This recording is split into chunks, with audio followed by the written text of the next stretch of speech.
वतन अपनी ज़मीन पे असद, नाज करते हैं ऐ वतन अपनी ज़मीन पे असद, जिस पर हर घड़ी जिक्र खुदा होता है।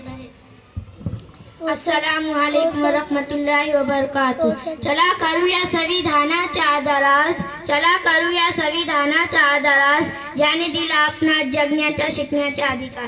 आदरणीय मुख्याध्यापक, शिक्षक वर्ग, माझ्या लाडक्या मित्र मैत्रिणींनो, आज 26 जानेवारी हा दिवस प्रजासत्ताक दिन म्हणून साजरा करीत आहोत। यानिमित्त प्रथम तुम्हा सर्वांना प्रजासत्ताक दिनाच्या खूप खूप शुभेच्छा। आज 26 जानेवारी हा दिवस प्रजासत्ताक दिन म्हणून मोठ्या उत्साहात साजरा करतो। आज मी आपल्या राष्ट्रीय उत्सव प्रजासत्ताक दिनाविषयी काही शब्द बोलणार आहे। 73 वर्षापूर्वी